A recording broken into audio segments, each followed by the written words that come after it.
Video कर लेते हैं स्टार्ट। और आज की वीडियो में कुछ ऐसा है जो आप सुनेंगे तो सुन के शॉक हो जाएंगे। और अभी तक जो चीज़ें ये भगोड़ी बताती आ रही है आप लोगों को पता ही होगा। कुछ बोलती है एडिटिंग है, कभी बोलती है कि इन्होंने मतलब मेरी वीडियोस को निकाल कर पिक्चर्स एडिटिंग करके और एक ऐसी वेबसाइट पे वो करके वो चीज़ें इन्होंने की हुई है। तो देखिए, हम लोग जो देख रहे हैं उसके ऊपर बात कर रहे हैं। कुछ लोग ऐसे हैं जिनको इन्होंने अपनी आंख पे पट्टी बांधी हुई है, सच को देखने के बाद भी उसको झुटला रहे हैं कि ये चीज़ें ऐसी नहीं हैं। पर हम व्यूवर्स हैं और आप लोग सब्सक्राइबर हैं और आप लोग देखते हैं जो चीज़ें आपको दिखाई जाती है सच्चाई के तौर पर, क्या सच है क्या झूठ है। देखो, हमें उससे ऐसी कोई प्रॉब्लम नहीं है, क्योंकि एक औरत है इसलिए हम उसको ब्लेम कर रहे हैं। एक औरत होके एक औरत के बारे में इस तरीके से सोच रहे हैं, तो ये एक वो वाली बात नहीं है। एक औरत ने किस तरीके से अपने घर को बर्बाद किया, अपने नाम खानदान सब चीज को उसने तबाह करके रख दिया। ये सब चीजें क्यों छुपी थी साल भर तक, अभी तक क्यों लोगों की नजर इसके ऊपर नहीं पड़ी थी? और जो लोग पाकिस्तान में बैठे हैं जो इसके बारे में बोल रहे हैं, क्यों वो अब तक चुप थे? ये बहुत बड़ा सवाल है।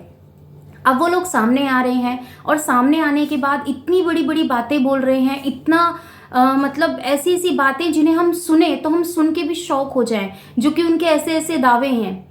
ठीक है, वो ऐसी ऐसी बातों से अपने दावे कर रहे हैं कि हम इसके सारे चिट्ठे हमारे पास हैं, ये एक जासूस है। अगर पाकिस्तान वालों से पूछा जाए तो वो ये चीज़ें बोलते हैं कि ये भारत की जासूस हमारे पाकिस्तान में आई थी। हिंदुस्तान वालों से पूछा जाए तो पूछते हैं कि पाकिस्तान की जासूस है। तो भैया कुछ ना कुछ तो ये है, ये बात तो हम स्पष्ट कह सकते हैं। जिस बंदी को हिंदी बोलने में थोड़ा सा लड़खड़ाती है, ठीक से हिंदी नहीं बोल सकती, पर हाँ 5 पन्नों का भाषण अच्छी तरीके से रिपीट करके और उस चीज़ को बोलना। और एक वकील हैं जिन्होंने इनका, हेमंत परासर शायद इनके वकील का नाम है, जिन्होंने उनकी वकालत करवाई थी। और काफ़ी चर्चे में वो इसलिए भी रहे थे क्योंकि जब उन्होंने इनकी बेल करवाई थी तो बेल करवाने के बाद लोगों ने उनको बहुत ज़्यादा ट्रोल किया था, बहुत ज़्यादा उनको गालियां पड़ी थी कि ऐसे जासूस की बेल तुमने कैसे करवाई, वो जेल में पड़ी रहती तो सड़ती रहती, वो चीज़ें ठीक थी। पर आज उस बंदे ने उसकी बेल करवाई है तो उसको गालियों से क्या आंट रही है, क्या ही बोल सकते हैं। ऐसी ऐसी बातें जो एक इंसान सामने से बोलने में भी, क्योंकि देखो कोई अगर आपके लिए इतना करता है ना तो आप गुण एहसान मानते हैं, आप उसके सिर के मतलब कहते हैं ना, आप उसके लिए बहुत कुछ कर सकते हैं। अगर उसने आपके लिए इतना सा भी किया है तो तेरे बच्चे उसने मिलवा दिए। ठीक है, हेमंत परासर ने बेल लेकर, इसके बच्चों की वजह से बेल मिली, क्योंकि ऐसे इसको बेल नहीं मिली, इसके बच्चों की आड़ में इसको बेल मिली। क्योंकि इसे पता है कि भारत के लोग और भारत के जो भारतीय जो लोग हैं उनके दिल में ममता है, प्यार है, और वो बच्चों से ही पिघल सकती है। इसीलिए इसने बच्चों का सहारा लिया। ठीक है ना, बच्चों का सहारा लेके ये इस वे में आई है। और बहुत सारी ऐसी इसकी बातें हैं जो कि आप लोगों को मैं आगे भी सुनवाऊंगी। और आप लोगों का एक ही क्वेश्चन रहता है कि दी आस्था माँ जो चीज़ें बोलती हैं क्या वो सच है? बिल्कुल, आस्था माँ जो भी चीज़ें आप लोगों के सामने लेकर आती हैं वो बिल्कुल सच्ची होती हैं, उसमें कोई झूठ नहीं होता। क्योंकि आस्था माँ अपने जो बच्चे हैं उनको हमेशा से यही चीज़ कहती हैं कि बच्चों सच का साथ दो। सच हमेशा से अकेला हो सकता है पर पराजित कभी नहीं हो सकता। सच की जीत हमेशा से होती है और होती रहेगी, पर सच का रास्ता हमेशा से कठिन होता है, ये तो आप सब जानते ही हैं। पर आप लोग चाहते हैं कि इसके जैसी बहन बेटियां, कुछ लोग हैं जो अभी भी आकर हम लोगों को इस चीज़ पे बोलते हैं कि तुम्हें इससे जलन है। ये हमें उससे क्या जलन होगी? आप ही बताइए, क्या जलन होगी? क्या वो हमें कुछ दे रही है या हम उसे कुछ दे रहे हैं? कुछ नहीं। ये बात हमारे देश की है, हमारे भारत की है। ठीक है, और ऐसा नहीं है कि कानून अपना काम नहीं कर रहा है, कानून अपना काम कर रहा है, हमें उस पर पूरा भरोसा है। पर जब हमारे व्यूवर्स हमसे सवाल पूछते हैं उसका जवाब देना भी हमें बनता है। कुछ ऐसी पिक्चर्स हैं जो आप लोगों के साथ मैं स्क्रीन पे लगा दूंगी। इन पिक्चर्स को देखने के बाद आपको क्या लगता है कि ये पिक्चर्स एडिटिंग की हुई है?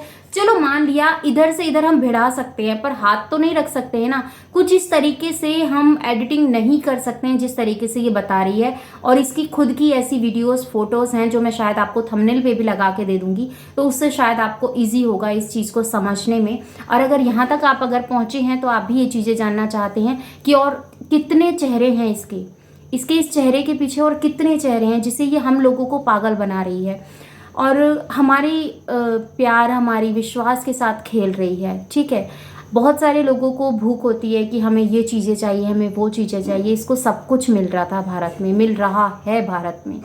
इसको मान भी मिल रहा था, सम्मान भी मिल रहा था, धन भी मिल रही थी, रिस्पेक्ट भी मिल रही थी। पर एक इंसान की जो भूख होती है ना, वो उसको कुछ इस कदर ले डूबती है कि उसका कोई इलाज नहीं है। क्योंकि इसको भूख ना पैसे की नहीं है, इसको भूख शरीर की भूख वाले इंसान हमेशा से इसी तरीके से अपनी जात दिखाए बिना नहीं रह सकते। क्योंकि ऐसे लोग ना ज़्यादा दिन तक एक पिंजरे के अंदर कैद नहीं रह सकते हैं। ये वो है जो 7 ताले में बंद भी कर दो ना, तब भी अगर इसको वो चीज़ें चाहिए तो उसको भी तोड़ के ही आगे निकल आएगी। ठीक है, तो जब यही चीज़ें तो हम कहते हैं कि हैदर को उसके बच्चे मिलने चाहिए, और हैदर इस चीज़ से क्यों इनकार कर रहा है ये मुझे नहीं पता, कि उसको इन चीज़ों के बारे में नहीं पता। हैदर ने खुद ये चीज़ें कुछ एक मोहतरमा है, मैं आपको वीडियो सुनाऊंगी, वो सिस्टर ये बात बोल रहे हैं कि हैदर ने जाने से पहले बोला था तू एक की होके रहना, अनेक की मत होना। तो मतलब कुछ इस तरीके की जब आस्था माँ ने हैदर से बात की तो हैदर ने सारी बातें अपनी क्लियर की कि मेरी किसी से बात नहीं हुई, मैं किसी को नहीं जानता हूँ, कि कोई अपनी तरफ से एक की 4 बना के लगा रहा है, कोई क्या बोल रहा है क्या नहीं है। तो चलो पहले हम वो बातें सुनते हैं, फिर आपसे आगे कंटिन्यू करते हैं। हैदर भाई तेरे को क्या समझा के गए थे? हैदर भाई तेरे और इनके रिश्ते के बारे में जब उनको पता चला ना, तो तेरी जैसी बेगैरत बेशरम औरत को उन्होंने बोला था एक के साथ ही रहियो, जिसके साथ में हैदर एक बात बताओ, तुमने ये कहा था सीमा से जब तुम सऊदी गए थे कि एक बंदे के साथ ही बस रहना और बंदे मत करना, तुम सिर्फ जाफर जो है उसके साथ ही रहना, ऐसा कोई तुमने सीमा को कहा था? तुम्हारी वो बात वायरल हो रही है, मुझे सच सच बताना बात क्या है बीच में। नहीं आत्मा, ये कौन सी बात है? कोई शोहर अपने बीवी को कहेगा तो किसी के साथ रहे? ये बात वायरल हो रहा है, कौन सी बात वायरल हो रहा है? हमें तो समझ नहीं आ रहा है, हम ना सुनते हैं ना देखते हैं, बिल्कुल भी ऐसी बात नहीं है। वो आज तक किसी को माने क्या? भाई को भाई नहीं मानता, शोहर को शोहर नहीं मानता, अपनी बहन को बहन नहीं मानता। अभी पता नहीं कौन सी बात वायरल हो रहा है, हमें तो नहीं पता, ना हमने देखा है ना सुना है। तुम कह रहे हो ना किसने बोला? सरिता कटैत ने ये बात बोली है कि हैदर ने मेरे से सारी बातें की हैं। तुमने सरिता कटैत को ये कहा था कि मैं उसको बोल के जा रहा हूँ कि एक बंदे के साथ रहियो, 2 के साथ, 4 के साथ, ऐसा कुछ बोला था तुमने? ये सरिता कटैत तुम्हारी बात ये मुझे कोई पता नहीं आत्मा, मैंने किसी से रब्ता नहीं किया। वो अपने हिसाब से पता नहीं कोई जोड़ मोड़ के लगा रहे, तो अल्लाह बेहतर जाने, मुझे नहीं पता। मैं किसी को जानता भी नहीं हूँ और ना मैंने किसी से बात की है। बाकी अपनी तरफ से लगाएं, कोई इशू नहीं, हम बात करें जैसे भी करें। हमें समझ में नहीं आ रहा कौन है क्या चाहते हैं। मैं थोड़ा सिंगल से दूर हूँ। कल इंशाल्लाह मैं आपको टाइम दूंगा, सुबह का टाइम। इसकी जैसी औरत कभी किसी की नहीं हो सकती, ना देश की, ना माँ बाप की, ना अपने बच्चों की, और ना अपने पति की, और ना ही किसी के यार की। तो इसके जैसी औरत कभी भी एक चीज़ पर नहीं टिक सकती हैं, और ऐसी औरतें आपको हर जगह मिल जाएंगी। कुछ लोगों की मजबूरी होती है और कुछ लोग अपनी मजबूरी से इन सब चीज़ों को अपनी हवस का शिकार बनाते हैं। कुछ लोग मजबूरी में शिकार हो जाते हैं जिन्हें कुछ पता नहीं होता जाने अनजाने में, और कुछ लोगों की हवस ही ऐसी होती है कि उसके बारे में क्या ही बोला जाए। आपकी क्या राय है कमेंट में ज़रूर दीजिएगा। तो सुना आप लोगों ने, क्या लगता है आपको कमेंट में ज़रूर बताइएगा, और इस वीडियो के रिगार्डिंग कोई भी क्वेश्चन हो कमेंट सेक्शन में देना मत भूलिएगा।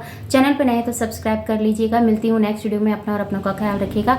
दुआ में मुझे याद कीजिएगा। जय श्री कृष्णा, राधे राधे।